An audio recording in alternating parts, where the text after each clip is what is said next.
Alors l'écriture de ce roman a débuté dans le cadre d'une résidence d'artistes que j'ai faite en 2016 à la Maison des Arts de Malakoff et dont ce récit est un journal de bord augmenté par une part de fiction et qui couvre toute la durée de mon séjour là-bas. L'ouverture du roman relate comment fin 2015, un collectionneur d'art qui soutient parfois mon travail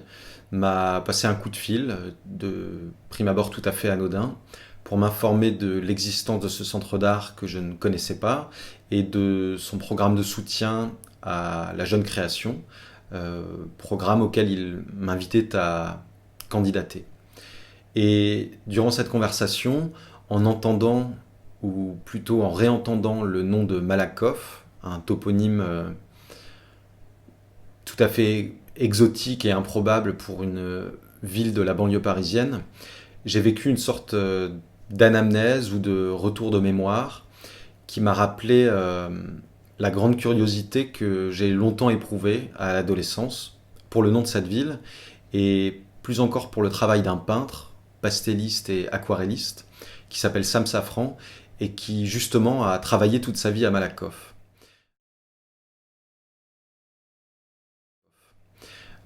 Sam Safran, c'est un artiste que j'ai connu vers l'âge de 16 ans en tombant par hasard sur l'une de ses monographies éditée par la fondation Gianada et dont la découverte a été déterminante dans mon choix plus tard d'entreprendre des études artistiques.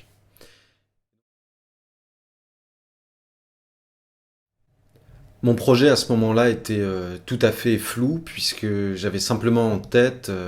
l'idée de mener deux enquêtes. La première sur les origines du nom de cette ville. Quel accident fait qu'une ville française se voit tout à coup affublée d'un toponyme russe. Et puis la seconde enquête qui allait être menée en parallèle de la première et peu à peu au fil du récit s'y entremêler. La seconde enquête donc était destinée à retrouver Sam Safran afin de lui exprimer très naïvement à quel point ces images avaient compté pour moi.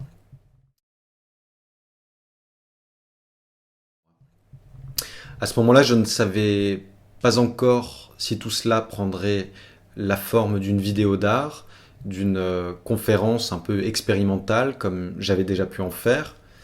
ou plus simplement, entre guillemets, euh, la forme d'un roman, qui est une forme autour de laquelle je tournais déjà depuis un moment, puisque les images que je pouvais produire en tant que plasticien ont toujours été impulsées par des livres, et que mon travail a souvent euh, eu à voir avec des enjeux narratifs. Et puis cette résidence à laquelle j'ai donc fini par être sélectionné, sans quoi il n'y aurait peut-être pas eu de roman, tombait aussi à un moment de ma vie où mon travail d'artiste était, on peut dire, en crise. Je me questionnais beaucoup à l'époque sur la qualité et l'efficience de mes réalisations, sur l'intérêt de les exposer ou non, sur leur réception parfois un peu décevante. Et on va dire que j'étais alors dans une impasse et que j'ai entrevu au travers de la littérature un possible lieu de résolution des problèmes artistiques et donc personnels qui se présentaient alors à moi. Et tout ça concordait aussi avec la découverte de l'œuvre d'Enrique Villamatas, et notamment d'un livre qui s'intitule Impressions de Cassel, qui est une sorte de journal intime de ses déambulations au sein de la Documenta, où l'auteur parvient à tisser une fiction à la fois très drôle et très mélancolique à partir du compte-rendu des expositions qu'il visite durant son séjour. J'ai trouvé là une manière possible et dont je me suis inspiré de parler d'art et peut-être aussi de faire de l'art en étant dégagé de tout l'encombrement matériel et logistique qu'engendre souvent la création et l'exposition d'œuvres d'art plastiques.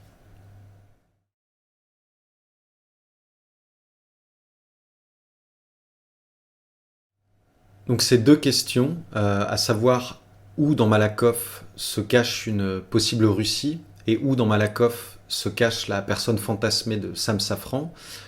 Ces deux questions qui convergent à mesure qu'on avance dans le roman vont aussi être l'occasion de toute une série de digressions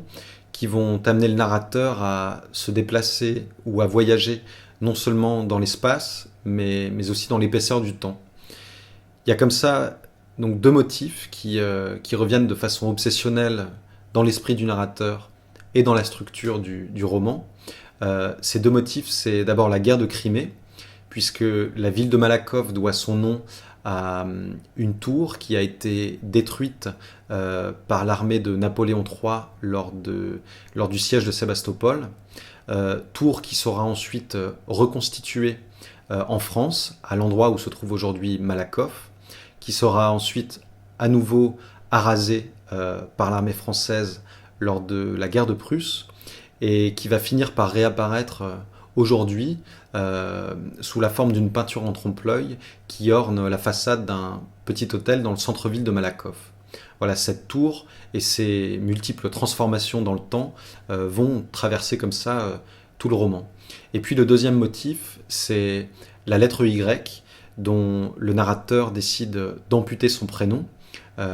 passant de Grégory, ainsi que je m'appelle, à Grégor, donc une sorte de possible héros de roman russe. Et ce Y, presque par magie, va se transformer en bâton de pèlerin, avec lequel va se déplacer tout au long de l'histoire le narrateur, et peut-être plus encore qu'un bâton de pèlerin, une baguette de sourcier, qui va lui permettre de s'orienter à l'intérieur de cette quête onirique. Et à leur tour, comme dans un jeu de Matryoshka, la guerre de Crimée et le Y vont elles aussi engendrer d'autres motifs, d'autres obsessions, notamment liées à la figure du père, à l'astronaute Yuri Gagarin, à l'artiste Kurt Schwitters, ou à une ancienne chanson du folklore suisse qui s'appelle le Ranz des Vaches. Voilà comment, à force de creuser, en étant constamment happé par les nouvelles associations d'idées qui pullulent dans son cerveau,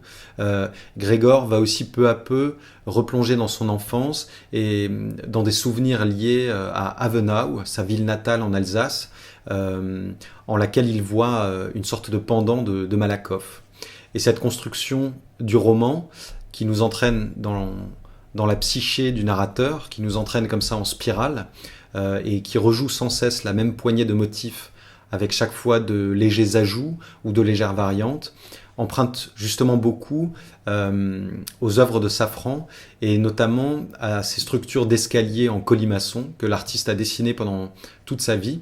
et ces escaliers qui s'enfoncent ou qui s'élèvent en repassant toujours par les mêmes points de l'espace.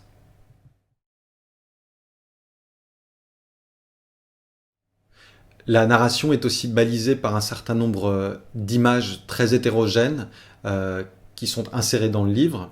et qui peuvent être soit des facsimilés de documents historiques,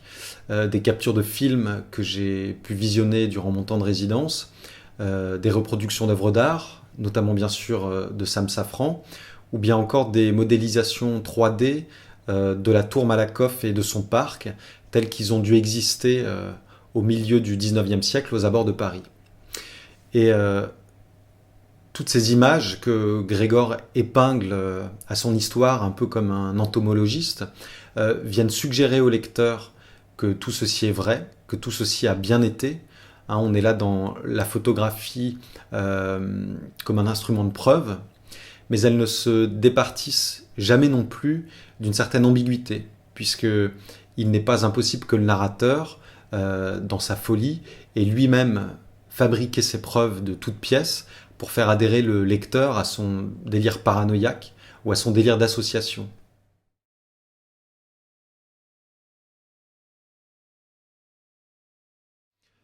Ce jeu sur le caractère